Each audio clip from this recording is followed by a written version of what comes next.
Hello anime fans, दोबारा से एक बार स्वागत है आपका हमारे ब्रांड न्यू एपिसोड में। ये इस एनीमे का एपिसोड 4 है। चलिए एनीमे शुरू करते हैं। एपिसोड की शुरुआत में मिस्टर मियांग यू दिखाए जाते हैं जो कि सांग फैमिली के मेंशन में जा रहे होते हैं। जैसे कि हमने लास्ट एपिसोड में सुना था, वो वहाँ पे विजिट करने जाएंगे और साइड में खड़े होकर जी वेई से पूछ रहा होता है कि ये है कौन, ये आदमी बहुत ज़्यादा अमीर और बड़े घर से लग रहा है।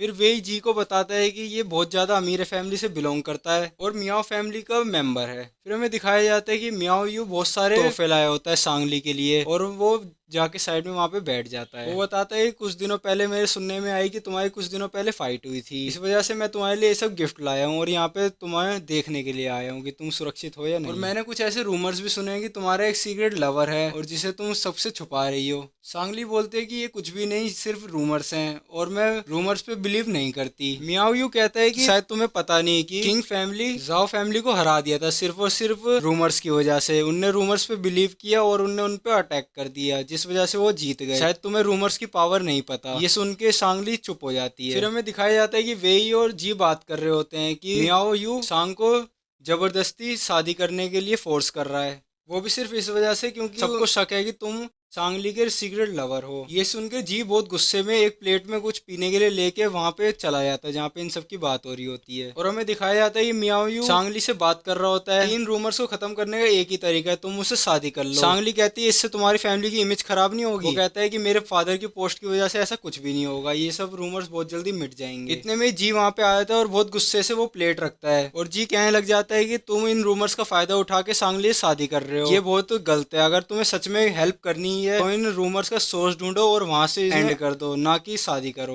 मियाओ यू बिना जी की बातों का जवाब दिए कहने लग जाता है कि क्या ये तुम्हारे एटिकेट्स हैं, तुम दो लोगों की कन्वर्जेशन में किसी भी दूसरे को घुसने देते हो। फिर सांगली कहती है कि इसके लिए मैं माफी चाहती हूँ, लेकिन उसने सिर्फ वही कहा जो मैं तुमसे कहना चाहती थी। और वो कहते हैं कि मैं इस बातचीत का यहीं पे अंत करके यहाँ से जा रही हूँ। और जी मियाओ यू को कहता है कि अब तुम भी यहाँ से जा सकते। ये चीज सुन के मियाँ भी बहुत ज्यादा गुस्सा हो जाता है और जो उसके पीछे असिस्टेंट खड़ा होता है वो जी को मारने लग जाता है। वो जी को बहुत बुरी तरह से मार ही रहा होता है, इतने में वेई बीच में आ जाता है और जी को बचा लेता है। फिर सांगली कहने लग जाती है सांगली मेंशन है, तुम यहाँ पे ऐसे किसी को भी नहीं मार सकते जो कि हमारी फैमिली का फॉलोवर है। फिर मियाँ कहता है कि मुझे माफ करना, मेरा सबोर्डिनेट सिर्फ अपने स्किल्स को टेस्ट कर रहा था। फिर वो कहने लग जाता है कि ये लड़का यानी कि जी 20 साल से नीचे की उम्र का लग रहा है, क्या तुम इस साल रूटीन सेक्रीफाइस में इसको भी भेजोगी? इसके पास एक स्ट्रॉन्ग की एंड ब्लड है, ऐसा टैलेंट वेस्ट होगा अगर ये वहाँ पे अटेंड ही ना करे। फिर सांगली कहती है इसे भेजना और ना भेजना ये सांगली फैमिली का डिसीजन है, ये तुम्हारा बिजनेस नहीं है। वो कहता है कि मैं समझ गया। मियाओ यू जाते जाते कहने लग जाता है कि अब सांगली फैमिली को प्रोटेक्शन ऑफ गिलोलो की जरूरत है। इतने में ही सांगली मियाओ यू को रोकती है और कहती है कि ये सारे अपने गिफ्ट भी तुम यहाँ से ले जा सकते हो। मियाओ यू अपने दोनों हाथों में से एक तेज हवा का झोंका निकालता है जिसकी वजह से सारी प्लेटें उड़ जाती हैं और हमें दिखाया जाता है कि उनके अंदर कुछ भी नहीं होता, वो खाली होती हैं। फिर सीन शिफ्ट होता है और वेन और जी एक दूसरे से बात कर रहे होते हैं। जी कहता है कि मैं भी रूटीन सेक्रीफाइस में इस साल पार्टिसिपेट करूंगा। वही कहता है कि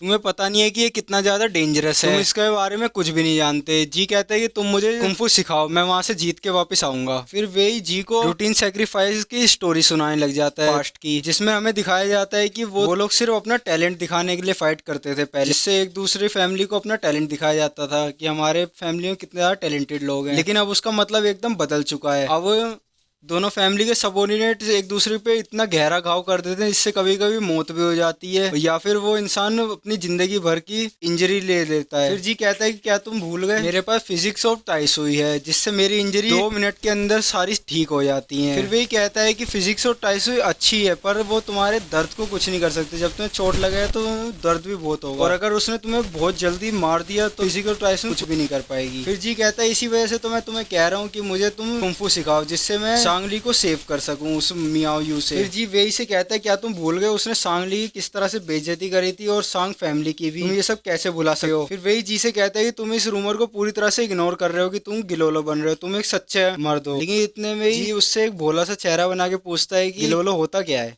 फिर वही में अपने सर पे हाथ रख लेता है और जी कहता है कि मैं रेगुलर सेक्रीफाइस जरूर अटेंड करूंगा। फिर सीन शिफ्ट होता है, हमें दिखाया जाता है कि जी कुछ लकड़ियों के सामने खड़ा होता है जो कि बहुत मोटे मोटे खंबे होते हैं असल में, और वही बताता है कि ये ब्लैक आयरन वुड है जिसमें सारा ऑयल निकाल लिया गया है, अब ये एक आयरन की तरह सख्त है। जी कहने लगता है कि ये ट्रेनिंग के लिए बहुत ज्यादा अच्छा होगा, ये बहुत अच्छा आइटम है। फिर जी वही से कहने लग जाता है कि क्या तुम्हें है कि मैं वेपन बॉडी स्टाइल को मास्टर नहीं कर सकता, तो तुम बहुत ज्यादा गलत सोचते हो। फिर वही जी से कहता है कि हो सकता है तुम सीख भी सकते हो, ये अपने अपने एटीट्यूड के ऊपर निर्भर होता है। जिसका जैसा एप्टीट्यूड होता है वो उसी की तरह अपना फाइटिंग स्टाइल रखता है। हमारा एप्टीट्यूड आंट है, तुम पता नहीं किस तरह से अपना फाइटिंग स्टाइल चूज करोगे। वे उसे बताता है कि आंट एप्टीट्यूड वाले सिर्फ 3 स्केल से ब्रेक कर सकते हैं, इससे ज्यादा नहीं। जी कहता है कि एप्टीट्यूड्स को छोड़ो, ये 3 और 5 को छोड़ो, मैं अपने ऊपर बिलीव करता हूँ और तुम मुझे अब सिखाओ सिर्फ। फिर वे कहता है कि इस लड़के के पास जरूर एक स्पिरिट है और कहता है कि मुझे सिर्फ प्लान फॉलो करना चाहिए। तो फिर हमें दिखाया जाता है कि वेई जी को वेपन बॉडी स्टाइल सिखाने लग जाता है। वो उसे एक्टिवेट करने का तरीका सिखाता है। वो बताता है किस तरह से अपने की और ब्लड को अपने हाथ में लाया जाता है और एक एक्स के बारे में सोचा जाता है, क्योंकि फर्स्ट वेपन एक्स होता है बॉडी स्टाइल का।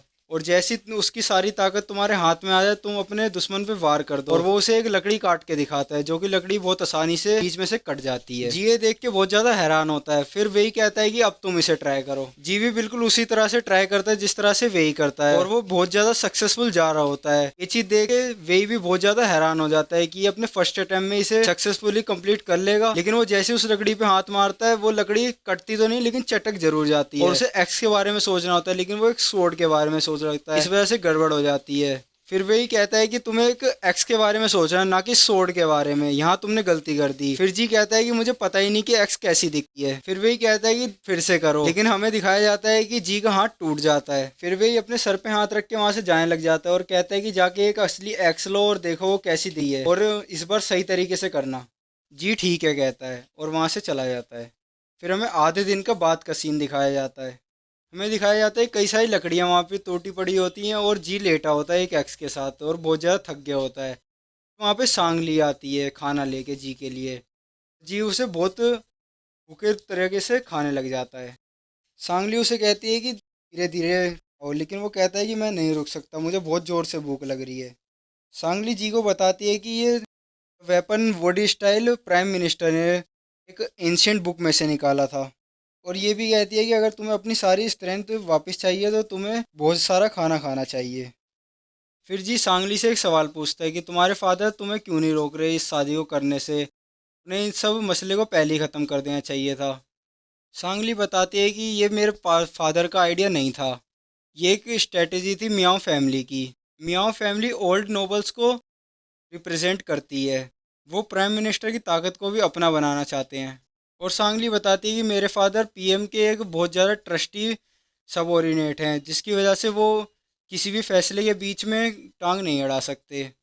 इतने में जी कहता है कि ये एक पॉलिटिकल मैरिज है, लेकिन सांगली उसे चुप कर देती है और कहती है ये सब छोड़ो, तुम बिल्कुल दांग जैसे हो, ना तुम रुकते ना तुम किसी और की मानते और तुम्हारे खाने का स्टाइल भी बिल्कुल वैसा ही है और तुम बहुत ज़्यादा फूल भी हो। फिर सांगली अपने कुत्ते दाहोंग के बारे में बताने लग जाती है कि वो किस तरह से मरा। सांगली बताती है कि 3 सालों पहले मैं योंग सिटी से बाहर गई थी और कुछ लोगों ने, जो कि मेरे फादर के ओपोनेंट्स हैं, उनने मुझे मारने के लिए कुछ असासिन भेजे थे। उन लोगों ने मेरे सारे सोल्जर्स को मार ही दिया था और वो मुझे मारने ही जा रहे थे, लेकिन इतने में मेरे कुत्ते दाहोंग ने उनके लास्ट असासिन पे हमला कर दिया और मुझे कैसे भी करके बचा लिया, लेकिन उसे इसके बदले अपनी जान गंवानी पड़ी। इस तरह से मेरा दाऊं मर गया और मैं जब से दाऊं को भुला नहीं पा रही हूँ। फिर जी कहता है कि इन सारी दुखी कर देने वाली कहानियों को छोड़ो, मैं रेगुलर सेक्रीफाइस में जा रहा हूँ, सिर्फ तुम्हें बचाने के लिए नहीं, अपने आप को बचाने के लिए भी। तुमने अपने आप को रूमर्स के अंदर भेज दिया सिर्फ मुझे सेव करने के लिए। अब मैं वहाँ पे जाके अपने आप को साबित करूँगा और कोई भी रिग्रेट्स नहीं छोड़ूंगा। फिर सांगली जी को देख के हंसने लग जाती है। इतने में वहाँ पे सांगली की असिस्टेंट आ जाती है, उससे कहती है तो आपकी क्लास का टाइम हो गया, अब आप चल सकती हैं। जाते हुए सांगली जी से कह के जाते हैं कि अपने वेपन बॉडी स्टाइल को मास्टर करो पहले। और हमें दिखाया जाता है कि जी एक बहुत मुश्किल ट्रेनिंग करने में लग जाता है, जिसमें वो उसी लकड़ी पे अपना हाथ मार रहा होता है। उसका हाथ भी कट जाता है लेकिन वो रुकता नहीं, वो रातों दिन उसी कुल्हाड़ी के साथ प्रैक्टिस करता है। फिर वो कई रातों दिन की ट्रेनिंग के बाद उस वेपन एक्स बॉडी स्टाइल को अपना कर ही लेता है, मास्टर कर ही लेता है। लेकिन उसके बाद वो तुरंत ही दूसरे वेपन बॉडी स्टाइल में लग जाता है, जो कि लेग का होता है।